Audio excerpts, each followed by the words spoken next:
Hi, good afternoon. Is it Hello? Mr. Farrell? Yeah. Hi, Mr. Farrell. You're the husband of Jane Farrell, is That's that right? correct, yeah. My name's Dr. Dominic Bishop, and I'm one of the doctors, and I work in the mental health side of the hospital. All right, yeah. And the cardiologists on the ward have been worried about your wife. Right. And have asked me to Yeah. come and to assess her, but also to have a chat with you to understand things from your point of view, so that we can think about the best way in which we can work together to try and help with the difficulty she's experiencing. Okay. I mean, what would be really helpful is if I could get your perspective on both how things are at the moment, but also looking back historically in terms of whether or not she's had difficulties like this in the past. Nurses have administered a questionnaire Right. and have actually think that your wife is quite depressed at the moment. Yeah. Can I ask what's your thoughts about how she is in terms of her psychological health at the moment? Well, I can probably agree with that. Okay. I'm not too sure why. I think maybe it was the heart attack. I mean, I can understand it. In the past, I've never really known what's triggered these episodes in her. I mean, she's always seemed happy-go-lucky, easygoing, but then all of a sudden she just hits a certain patch, a difficult patch, and then she's in hospital. So can I ask, what's your view of how she is at the moment in terms of her mood? Well, yeah, she's not great. She's not eating much. She's low. She just seems miserable. I think she's hit another difficult patch. Is she the worst you've seen her? Not the worst. Not the but worst. Not far off. Okay. And if I can take you back to, say, a fortnight before she came into hospital, how was her mood and how was she functioning at that time? She seemed okay. Okay. Any concerns at all? I didn't have many. I've got to be honest, there's always a certain amount of concern in my mind. Okay. But nothing so much that made me think it's going to happen again. Okay. So really, from your point of view, she is depressed at the moment, and this has probably been triggered by her current episode of physical illness. Is that fair? Yes. Okay. Yeah, I'd say that. How long have you known each other? Well, it's coming up to 20 years. Okay. And do you mind me taking you right back to when you met her and talk me through her episodes of difficulty with her mental health? Is that okay? No, fine. I mean, when do you want to start? I mean, when did you first have concerns about her mental health? When was her first episode from your perspective? Well, it all started directly after our youngest was born. Okay. It was 15 years ago. Okay. And that's when she started feeling low mood and depressed, and she was actually sectioned. I mean, she got depression, and then they gave her some amitriptyline or something, and then they actually gave her an ECT as well. So and then she seemed to get better. I mean, how soon after your son was born did that occur? Well, it was very soon afterwards. Right. Yeah. So she was detained under the Mental Health Act. She went to hospital. Did she go with your son, or did she go? No. So you had to look after the young baby on your own. I got my mum to help, so that was good. But yeah, it was very difficult. 3 or 4 months, actually. So she was in hospital for a long period of time. Yeah, 3 or 4 months. Yeah. Okay. But she got better. She did. Okay. How long did she stay well for? It was 5 years, pretty much. And then she came and talked to me about it, and then I said, let's go to the doctor. And the doctor suggested that she go into hospital. So this time she wasn't sectioned, she volunteered. And they put her on Dosulapin. Okay. And then she seemed to get better for a while, but she was in there again for a good 3 or 4 months. Right. And then, well, I don't think Dosulapin worked, because she did try to kill herself a couple of years later, and that's when they took her off the Dosulapin. Did she try with the Dosulapin? Yeah. Right, so she actually used the Dosulapin tablets to do it. She took 40 of them at the same time. Right. I mean, she was found and taken to hospital, and they saved her life, but they kept her in. Then she was sectioned for another 4 months. Right. And they put her on something else. I can't quite remember what it was, but it was something else, because they stopped the Dosulapin. Okay. But then she did get better, and then 5 years ago, again, she was sectioned again. Right. And then they put her on fluoxetine. Okay.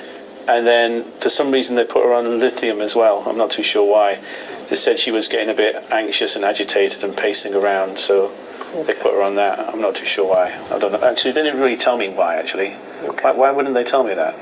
I guess there are different reasons why people are put on lithium, and it's used in a variety of different conditions, including bipolar disorder, when people are subject to both highs and lows. But also if someone just isn't responding to normal antidepressant treatment, it can be used to boost that if they're severely depressed. I mean, thinking about that last episode with you, was there a time during that episode when she was very elevated in mood, when she talked very quickly, maybe when her thoughts jumped from one topic to another, or she was disinhibited? You mean disinhibited, you mean? In terms of doing slightly strange or unusual things that she wouldn't normally do. No, it was very much in character what happened before, but this time she seemed quite, I don't know, agitated and was pacing. Right. Was she sleeping? Yeah, she was sleeping to a degree, yeah. I wouldn't say it was a major issue. Okay. So it might be that just during that period she had what we call an agitated depression, and for some people to boost the effect of an antidepressant medication, they're placed on lithium for that reason. Okay.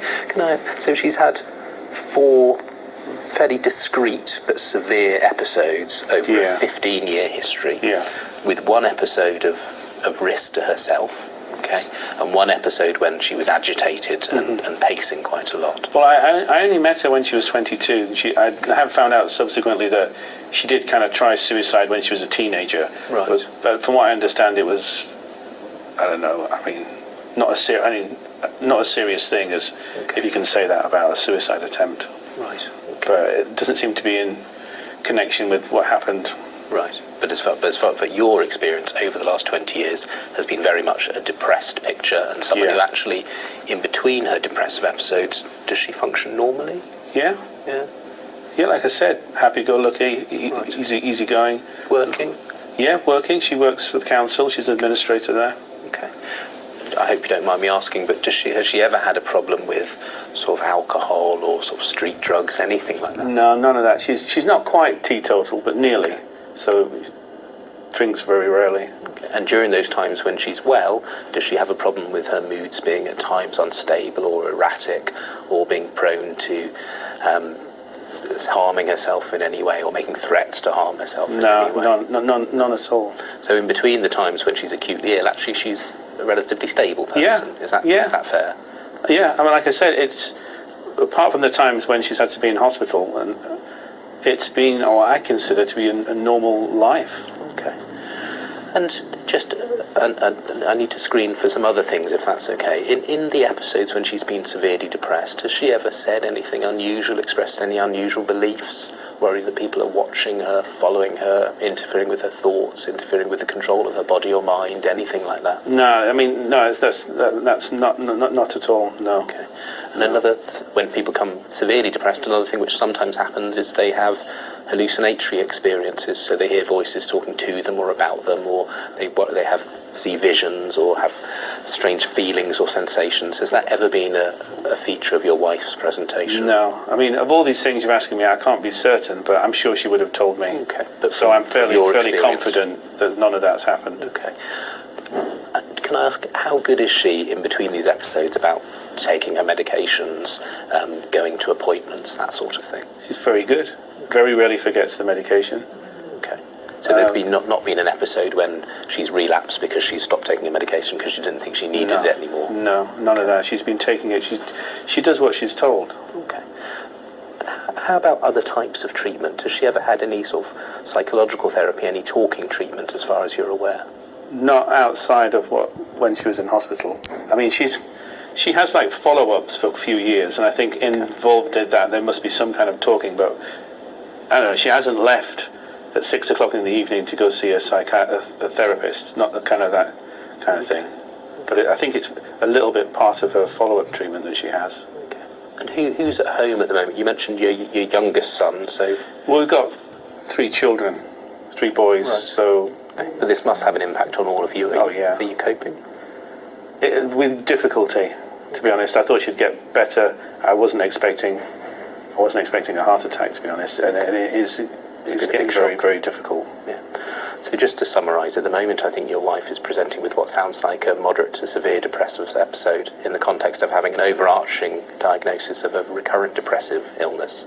She's currently physically ill, but I do think we need to also bear in mind that her psychological state will impact on that, so I don't think we can ignore that. I think we do need to work with the cardiologist to try and help her situation, Right. hopefully to improve things for all of you. Okay. Do you have any other questions for me? Not at the moment, no. Thank you very much. Thanks. So the purpose of this station is to take a comprehensive collateral history from an informant in order to enable you to formulate an accurate diagnosis. And bear in mind that although in this station that I've done, it's a recurrent depressive disorder, it would be very easy for the college to change the station slightly to completely change the diagnosis. So don't be too fixed on what you've seen today. So take as much collateral history as you can, focusing on the length of the presentation, the number of episodes, how someone functions in between it, what risk history that they have, what treatments they've received in terms of medication, ECT and psychological therapy, so that you can really go to the next station with a lot of information, so that you can formulate a comprehensive picture of someone's presentation, their potential risks and their ongoing treatment and management in a difficult setting, which is a cardiology ward.